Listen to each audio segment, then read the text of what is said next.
অনশন কর্মসূচির কত ঘন্টা পার হয়েছে এবং শিক্ষার্থীদের দাবির বিষয়ে উপাচার্য কি বলছেন?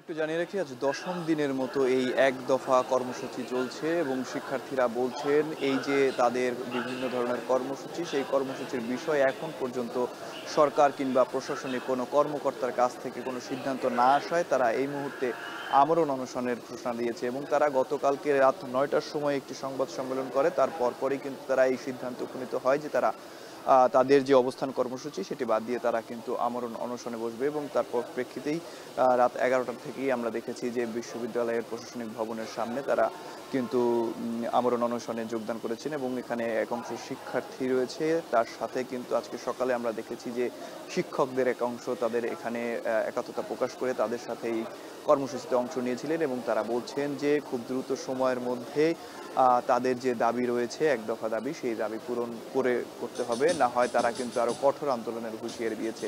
এবং এ সময় সকল ক্লাস বর্জন করে শিক্ষার্থীরা কিন্তু এখানে অংশগ্রহণ করেছে।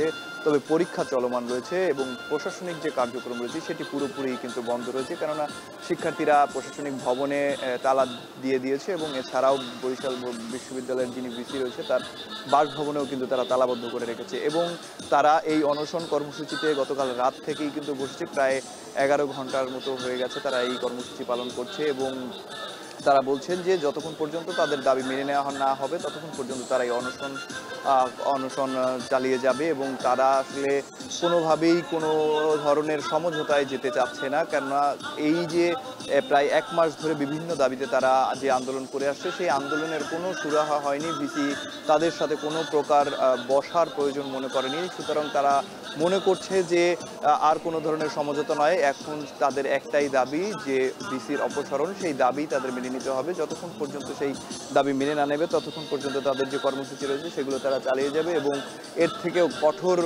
কর্মসূচির হুঁশিয়ারিও দিয়েছেন যারা শিক্ষার্থীরা রয়েছেন তারা। এবং তারা মোটামুটি যে দাবিগুলো করছে তার মধ্যে বরিশাল বিশ্ববিদ্যালয়ের অবকাঠামোগত উন্নয়ন, এছাড়াও বিভিন্ন দপ্তরের বিভিন্ন সমস্যা রয়েছে, সেই সমস্যার কোনো দৃশ্যমান সমাধান তারা পায়নি। এছাড়াও বাজেট হয়েছে বিভিন্ন সময়, সেই বাজেটের যে বাস্তবায়ন সেটিও কিন্তু তারা দেখতে পায়নি, এমনটি অভিযোগ করেছেন যারা শিক্ষার্থী রয়েছে, শিক্ষক রয়েছেন সবাই। সুতরাং তারা বলছেন যে এই যে বর্তমান ভিসি রয়েছে তিনি থাকলে আসলে এখানের যে শিক্ষা পরিবেশ সেটি ব্যাহত হবে, সুতরাং খুব দ্রুত সময়ের মধ্যে এই ভিসিকে অপসারণ করে নতুন ভিসি নিয়োগের দাবি জানিয়েছেন শিক্ষার্থীরা এবং সে কারণেই কিন্তু তারা সর্বশেষ এই আমরণ অনশনে বসেছে এবং তারা তাদের দাবি যতক্ষণ পর্যন্ত মেনে নেওয়া না হবে তারা ততক্ষণ পর্যন্ত এই কার্যক্রম চালিয়ে যাবে বলে ঘোষণা দিয়েছে। তো বরিশাল বিশ্ববিদ্যালয় থেকে এই ছিল আমার কাছে সর্বশেষ। সাম্মী। যুক্ত ছিলেন সহকর্মী অমিত হাসান। সংবাদের পর্যায়ে নিচ্ছে ছোট্ট একটি